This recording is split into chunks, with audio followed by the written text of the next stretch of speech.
ક્યારે વિચાર્યું છે કે આપણી સરકારી શાળાઓમાં મોટાભાગના નિર્ણયો ખરેખર કોણ લે છે?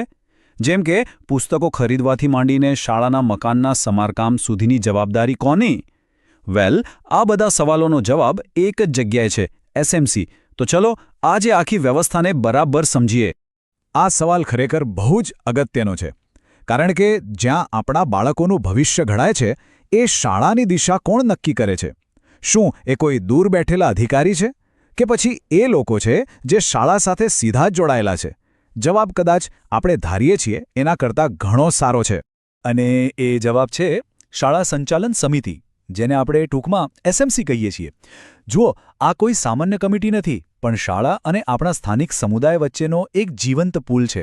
એમ કહી શકાય કે આ એક એવી સત્તાવાર સંસ્થા છે જે શાળાના સંચાલનની ચાવી સીધી સમુદાયના હાથમાં જ આપી દે છે. તો આ એસએમસી બને છે કેવી રીતે? એમાં કુલ 12 સભ્યોની એક ટીમ હોય છે, અને આ ટીમમાં ખાલી આચાર્ય કે શિક્ષકો જ નથી હોતા, પણ એમાં મુખ્ય ભૂમિકા તો વાલીઓની અને આપણા સમાજના લોકોની જ હોય છે. આ બધા ભેગા મળીને શાળાના સારા ભવિષ્ય માટે કામ કરે છે.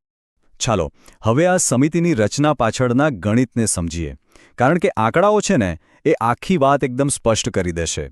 એના પરથી જ ખબર પડશે કે ખરો પાવર કોના હાથમાં રાખવામાં આવ્યો છે. સૌથી પહેલાં તો આ આંકડો યાદ રાખી લો, 12. આખી સમિતિમાં કુલ 12 સભ્યો હોય છે. દરેક સભ્યની પોતાની એક ખાસ ભૂમિકા હોય છે, અને આખી સમિતિની રચનાનો પાયો આ 12 નંબર જ છે. અને હવે આવે છે સૌથી અગત્યનો અને કહી શકાય કે ક્રાંતિકારી આંકડો 75%. હા, 12માંથી 9 સભ્યો તો ફરજિયાતપણે એવા વાલીઓ જ હોવા જોઈએ જેમના બાળકો એ જ શાળામાં ભણતા હોય. આનો સીધો મતલબ એ થયો કે શાળાના નિર્ણયો એ જ લોકો લેશે જેમના પર એની સૌથી વધુ અસર થવાની છે. હવે સંતુલન અને સમાનતા પણ એટલા જ જરૂરી છે, ખરું ને? એટલે જ નિયમ એવો છે કે સમિતિના ઓછામાં ઓછા 50% સભ્યો, એટલે કે 12માંથી 6 મહિલાઓ જ હોવી જોઈએ. આનાથી એ પાક્કું થાય છે કે શિક્ષણના નિર્ણયોમાં મહિલાઓનો દ્રષ્ટિકોણ અને અવાજ બરાબર રીતે સામેલ થાય. જુઓ, આ ચાર્ટ આખી વાતને એકદમ સાફ કરી દે છે. પોણો ભાગ એટલે કે 75% વાલીઓનો છે, જે એને સાચા અર્થમાં લોકો દ્વારા લોકો માટે ચાલતી સમિતિ બનાવે છે. બાકીના 25%માં બીજા નિષ્ણાંતો હોય છે, અને આ બધામાં 50% મહિલાઓની ભાગીદારી તો ખરી જ. તો એ તો સ્પષ્ટ થઈ ગયું કે આ સમિતિનો પાયો વાલીઓ છે. પણ એમની ભૂમિકા ખાલી સંખ્યા પૂરતી નથી. એમની પાસે સાચી સત્તા છે. ચાલો એને જરા વધુ ઊંડાણથી જોઈએ. અને આ સૌથી નિર્ણાયક મુદ્દો છે. સમિતિનું સુકાન એટલે કે એના અધ્યક્ષ પણ કોઈ વાલી જ હોય છે. નિયમ મુજબ એસએમસીના ચેરપર્સન તરીકે કોઈ શિક્ષક કે અધિકારી નહીં, પણ કોઈ વાલીની જ નિમણૂક કરવામાં આવે છે. આનાથી શાળાનું નેતૃત્વ સીધું બાળકોના હિત સાથે જોડાયેલું રહે છે. વાલીઓની પસંદગી પણ બહુ સમજી વિચારીને કરવામાં આવે છે. એવું નથી કે ખાલી એક જ ધોરણના વાલીઓને લઈ લેવામાં આવે.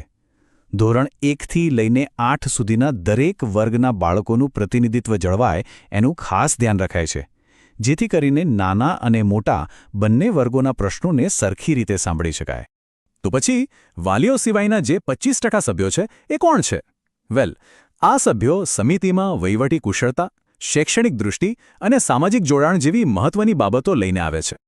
તો આ ટીમમાં હોય છે શાળાના આચાર્ય, જે સભ્ય સચિવ તરીકે વહીવટી કામગીરી સંભાળે છે.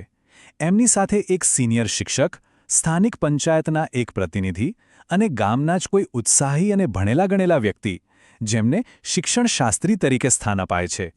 પણ અહીંયા એક બહુ જ રસપ્રદ અને અનોખી વાત છે. શું આ 12 સભ્યો સિવાય પણ કોઈ 13મો ખાસ સભ્ય હોઈ શકે છે? જવાબ જાણીને કદાચ થોડી નવાઈ લાગશે. હા, તમે બરાબર વાંચ્યું. ગામના કોઈ કડિયાને પણ આ સમિતિમાં સભ્ય તરીકે લેવામાં આવે છે. આની પાછળનો વિચાર કેટલો વ્યવહારુ છે જુઓ. શાળાના બાંધકામ, સમારકામ કે જાળવણીના કામોમાં એમની કુશળતા અને અનુભવનો સીધો લાભ મળે છે. ખરેખર આ એકદમ ગ્રાસરૂટ લેવલનું પ્લાનિંગ છે. ચાલો, તો હવે ટીમ તો તૈયાર છે, પણ આ ટીમ નિષ્પક્ષ રીતે અને જવાબદારીપૂર્વક કામ કરે એ માટેના નિયમો શું છે? કારણ કે કોઈ પણ સારી વ્યવસ્થા નિયમો પર જ ટકી શકો છો. આ નિયમો જ એ વાતની ખાતરી આપે છે કે સમિતિમાં દરેક વર્ગને યોગ્ય સ્થાન મળે અને એનું કામકાજ એકદમ પારદર્શક રીતે ચાલે. સામાજિક સમાવેશ એ આ સમિતિના કેન્દ્રમાં છે. નિયમ એકદમ સ્પષ્ટ છે કે વાલી સભ્યોની પસંદગી એવી રીતે થવી જોઈએ કે શાળામાં ભણતા તમામ સમુદાયો અને જાતિના બાળકોના વાલીઓને પ્રતિનિધિત્વ મળે, જેથી કોઈપણ વર્ગ પાછળ રહી ન જાય.